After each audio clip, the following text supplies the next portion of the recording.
How do cases get to the Supreme Court? Well, a lot of people want to bring their case to the Supreme Court. You know, whenever you hear somebody has a dispute on the law, they always say, well, I'm going to take it all the way to the Supreme Court.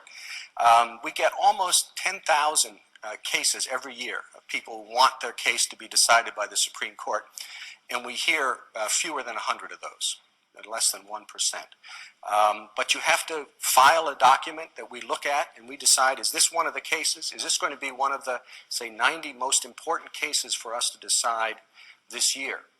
And usually what we're looking for, I mean, I mentioned earlier the purpose of having one Supreme Court is to make sure that the law is the same throughout the country. So if you get a dispute where courts are applying one principle of law differently in one part of the country than in another part, that's the kind of case we're likely to take. We say it's a conflict among the lower courts, and we'd like to resolve that and say, well, we know the courts, say, in Philadelphia are coming out one way, and the court in San Francisco is coming out a different way. We should resolve that. So if you say that in your petition, they're called petitions, those 10,000 or so we get every year, we'll take a look at that and decide that might be one of the cases that we would hear to try to resolve that dispute. And my question is, does it make a difference to the Supreme Court if a case comes through the federal court system or the state system? It does. We get both. You know, it's an interesting thing. When the Constitution was established, the states were there already. There were already state courts. Many of the state courts are older than the federal courts and older than the Supreme Court. And the people establishing the Constitution didn't want to interfere with those state courts, but they thought you needed federal courts too. You were going to have a new federal Constitution, new federal laws. There ought to be federal courts to interpret those. So we have in our country both federal courts and state courts. We hear decisions from both types of courts. I don't know exactly what the proportion is, but probably a little bit more than half come from the federal courts and a smaller number, but a big number from the different state courts. The reason is that you can get a question of the constitutionality of a law coming up from the state courts or the federal courts. The state court in Pennsylvania, the highest court in Pennsylvania, might decide that a particular issue, for example, a particular practice, violates the Fourth Amendment to the federal Constitution. Well, we want to make sure the Fourth Amendment is interpreted the same way around the country, so we might decide to look at that case. The federal court that covers Pennsylvania, it's called the Third Circuit, might also decide an issue, and so we could take a case from there. State courts, though, have the final word on the interpretation of state law. If your legislature in Pennsylvania passes a law and there's a question about what that state law means, the state Supreme Court has the final say about that. We won't look at that. But if it's a question of whether it's consistent with the federal Constitution, that's one of the cases we might take a look at.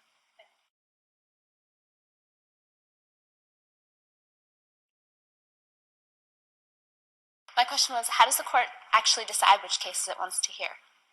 Well, it's an interesting thing. You know, there are 9 of us, 9 justices, but it only takes 4 votes to hear a case. The reason is we're not deciding how the case should come out. We're really just deciding, is this important enough for us to look at, have the lawyers file briefs, have them come and give argument in the courtroom right across the hall. So you don't have to win at that point. You're just trying to get in the door. And it only takes 4 votes. What we do is we sit through, we read these petitions. We have law clerks who help us write memos about what the petitions say, and we look at those memos, and we get together every week and vote on which cases we should hear. Now you're thinking, there's 10,000 of them, that's 200 a week. Do we really sit and talk about 200 cases every week? And the answer is no. We send memos around earlier saying, of these 200 cases, these are the 10 that I think we should talk about. Another justice might send another memo around saying, well, let's talk about these 2 others in addition. So we have a smaller number that we think really are worth talking about. And we'll do that. We sit in a conference room, all 9 of us around the table. We talk about the cases and we vote. And if they get 4 votes to hear the case, then we'll set it up for argument and have briefs and hear from the lawyers and then decide it on the merits later on. Could you explain to us the process that takes place from arguing a case before the justices to the final decision? Yeah. How does a justice decide what his or her decision will be? Do justices talk with each other after they have just heard a case? Do they try to persuade each other? Lastly, how does a court decide who will write for the minority and for the majority? Sure. What happens once we vote and decide we're going to hear this case, okay, 4 votes, we're going to hear it, then a briefing schedule is set up and the lawyers have to file briefs, which are really just, papers explaining why they should win or why the other side should lose. All of the justices read those on their own. We don't really talk much about the cases before the actual argument. We're sitting there reading these briefs.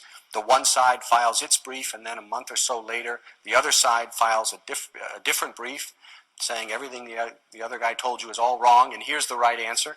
Then the first guy gets a chance to file a reply brief, and we read all those briefs. We get a lot of briefs from other people who are interested in the case. They're not necessarily involved, but their organization is interested. These are called amicus briefs. They all come in. The interesting thing about it, we get so many briefs that in order to keep it easy to figure out which brief you're reading, they all have to be different colors. The opening brief has to have a blue cover. The other side's brief has to have a red cover. The reply brief has to have a yellow cover. And these amicus briefs, if you agree with the petitioner, the person who filed the first brief, you have a light green cover, and if you agree with the respondent, the person who's filed the second brief, you have a dark green cover. So you always know what type of brief you're reading. But we read those. Maybe we talk to our clerks about it. What do you think about this argument? What do you think about that argument? We go back to the books. If you go into any of our offices, you'll see the walls are lined with these books that are the Supreme Court decisions, the other federal court decisions, other state court decisions. We look up to try to find cases that are like this one, and how did that case come out? What did the justices say then? And we get ready for the argument. And then an argument set for a particular day, and we usually haven't talked about it among ourselves.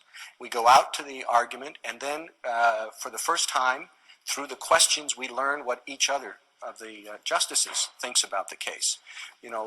Justice Ginsburg might ask some questions, and you suddenly think, oh, she thinks this is a problem. Maybe I hadn't thought of that as a problem before, so you start thinking about it a little more. And maybe Justice Souter will ask a question in a different direction, and the lawyers will try to give the right answers or answers that help them, and you can see how good those answers sound.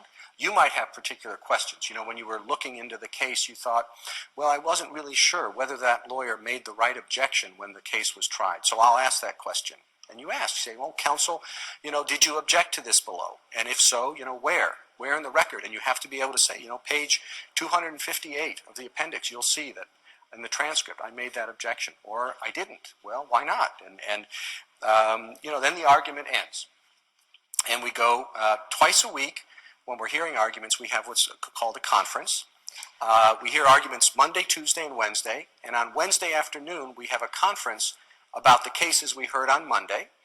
And Friday, we have conference about the cases we heard on Tuesday and Wednesday. And again, it's just the 9 of us around the table, and we go in order. I get to start, so I will say, we heard argument in this case about the Fourth Amendment from Pennsylvania, and this is what happened. This is what the arguments are, and I think we should reverse the court, because I think they got it wrong. Next, Justice Stevens, who's the next in seniority, he'll say what he thinks. And he'll say, well, maybe he agrees with me, maybe he disagrees. If he disagrees, he'll say why. He says, I think this case shows we ought to affirm. And he'll explain why. And then on down the line, Justice Scalia next, Justice Kennedy next, Justice Souter, all in order of seniority. And we talk about it. We have a very strict rule that nobody gets to talk twice until everyone's talked once. Because you can imagine with 9 people sitting around, otherwise everybody just start talking at once. So we go pretty much in order, and then we vote. And that's our tentative decision. Now, you asked who decides who gets to write the opinion. That's really the only special power I as the Chief Justice have. I get to decide who writes the opinion for the court. So let's say it's 6-3. And at the end of that week, I'll go back and say, well, Justice so-and-so should write the opinion in this case, Justice so-and-so should write in this. Now, if I'm in the minority, if I'm with the 3 and not with the 6, then the most senior of the other justices gets to assign the opinion. Then we will occasionally talk about it. You see it, justices either in writing, talk about it in writing, write memos saying, you made a point at conference that you thought it should be affirmed for this reason, but what about this case? That seems to go the other way. I think we should reverse it, and send that around, and people reconsider it. It's not at all unusual for us to change our minds as a result of that process, and somebody's trying to write the opinion. The opinion is an important part of the decision process. It's not like we decided finally at 6-3 and now we'll write one opinion that says why and another opinion that says why you think it should come out the other way. In the course of writing the opinion, justices might decide that that's not quite right. I thought this was the case, but I had to write it down, and as I wrote it, it became clear that maybe this should come out the other way, and people will change their minds. And once all the opinions have circulated around and the other justices have joined one opinion or the other, when it's finally ready to come out, we'll go into court during an argument day and announce it. And I'll say, today, Justice so-and-so has the opinion of the court in this case, this Fourth Amendment case from Pennsylvania, and that justice will read a summary. The opinion might be 20 pages long, but they'll just give a short summary announcing the decision, and that becomes part of the law of the land. I understand that you spoke about opinions and who's assigned to write and deliver it, but my question is, why is it important and why is it necessary to deliver an opinion? It's critical for a couple of reasons. One is that it helps us decide the case correctly. I mean, it's no different than if you get a bunch of friends together and you're trying to figure out some issue, whether for a debate or something, what should the answer be? You can talk about it and kind of decide it, and you say, fine. If you have to sit down and explain it, it causes you to focus your thinking quite a bit, I think. And if you have to explain it in a way that's going to be understandable to other people, that helps make sure that you're reaching the right decision. It's not just the result of some, casual conversation, but you actually have to explain it. And sometimes when you do that, you're going to find, now that I have to write it up, it doesn't seem as clear to me as it did when we were just talking about it. So it helps us reach the right decision. It explains our answer. One of the real issues in a democracy is, who are those 9 people that nobody voted for telling me that I can't do this, or that the government can't do this? And this is our explanation. This is why we do it. People in Congress, they don't have to tell you why they do anything. And the answer is because 200,000 people voted for me in the House, or because millions of people voted for me to send me to the Senate, and that's why I get to do what I want to do, represent those people. Well, that's not true in our case. We're doing something because the law requires it, and here we're going to explain it to you. We have to explain it. They don't. The other thing is, it makes it easy for the other judges and lawyers to understand what the law is. That's going to become one of those things in all those books that are on our walls. And so when a judge in Los Angeles or in Pennsylvania, wherever, has a question come up, he can look back and say, well, what did the Supreme Court say about that? Here's what they said. Here's the reason. Is this the same sort of case as I've got here? They've spelled it all out, and you can check it and see. So it's important for that respect as well.